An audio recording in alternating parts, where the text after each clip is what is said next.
తాకట్లో ఉన్న మీ బంగారాన్ని విడిపించి ఆ రోజు ఆన్లైన్ రేటుకి కొంటాం. Sharma gold company. Stage share ఎప్పుడు? స్టేజ్ షేర్ అంటే 2016 అనుకుంటాను. 16లోనే డి జూనియర్స్ 1 అది నా first reality show. Dhee juniors 1 అంటే అది డి జూనియర్స్ 7 సీజన్ అనమాట. డి జూనియర్స్ 2 కూడా డాన్సర్ గానే చేశాను. అండ్ D9 అని జోడీ షో వచ్చింది అనమాట. డి జోడీ అని ఫస్ట్ రాజు రేవంత్ అండ్ సంగీత అని చెప్పేసి ఆ షోలో కంటెస్టెంట్ గా చేశాను. సో దాని తర్వాత నుండి కొరియోగ్రాఫర్ గా స్టార్ట్. తర్వాత నుంచి D9 ఇంట్రడ్యూస్ మీరు యాజ్ ఏ కంటెస్టెంట్ గా కదా. మరి మీ పేరు ఎక్కడ ఉన్నారు సంగీత? మ్యామ్ మేబీ బిజీ ఉంటారని మ్యామ్. అంటే ఇప్పుడు మ్యారేజ్ అయిందో లేదో తెలియదు.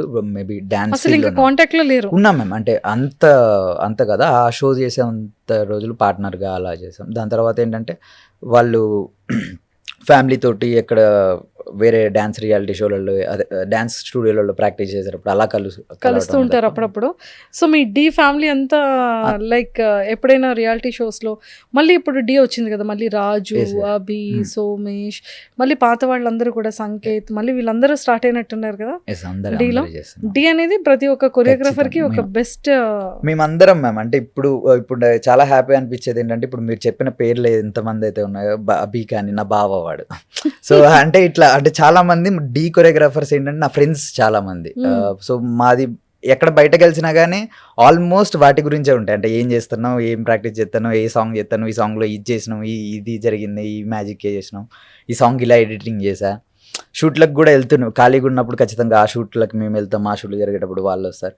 ఇది ఒక పెద్ద ఫ్యామిలీ మ్యామ్. సో మేము ఇప్పుడు ఒకప్పుడు చాలా సీనియర్ కొరియోగ్రాఫర్స్ ఎవరైతే ఉన్నారో మేము వాళ్ళ దగ్గర నేర్చుకొని వచ్చి ఇప్పుడు మేము కొంతమంది కొరియోగ్రాఫర్స్గా చేయడం అది చాలా హ్యాపీ అనిపిస్తుంది. వీళ్ళల్లో మీకు బాగా బెస్ట్ థిక్కెస్ట్ ఎవరు? థిక్కెస్ట్ అంటే అభిగాడు. అభికి ఒకసారి ప్రాంక్ కాల్ చేద్దాం. Speaker on. అస్సలు ఇక్కడ ఉన్నట్టు చెప్పకూడదు. ఇది వీడు బిజీ ఉంటాడు. ఇది బావా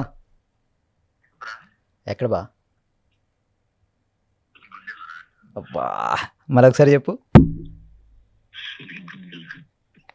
కాదురా నాకు అర్జెంటుగా అంటే నా ఫోను స్విచ్ ఆఫ్ అయ్యేటట్టుంది. నేను నీకు ఒక అమ్మాయి నెంబర్ ఇస్తా. చాలా అంటే చాలా హెరాస్ చేస్తుంది అనమాట నాకు, కంటిన్యూగా కాల్స్ చేసి హెరాస్ చేస్తుంది రా. అంటే ఇబ్బంది పెడుతుంది ఫోన్ చేసి. నేను ఆ నెంబర్ ఇస్తా, ఒకసారి నువ్వు మాట్లాడతావు బావా. నువ్వు తెలుసా అని చెప్తుంది.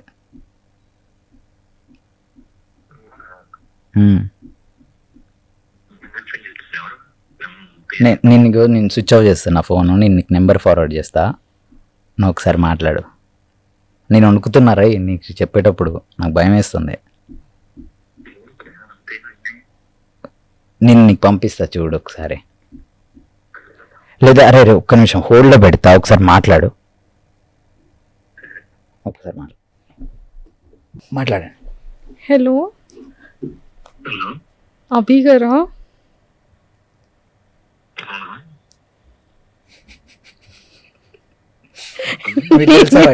నేను తెలుసు. అయ్యో అరే తమ్ముడు.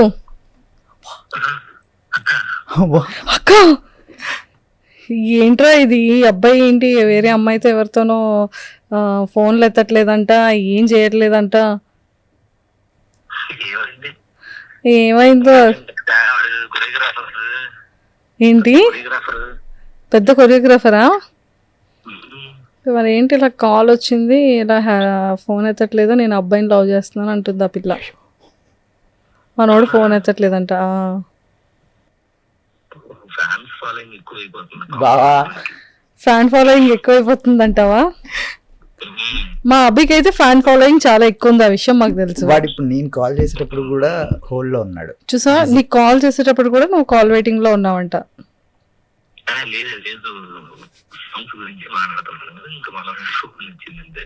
అంతే. సూపర్ తమ్మ. అయితే మనం ఎప్పుడు ఇంటర్వ్యూ చేస్తున్నాం?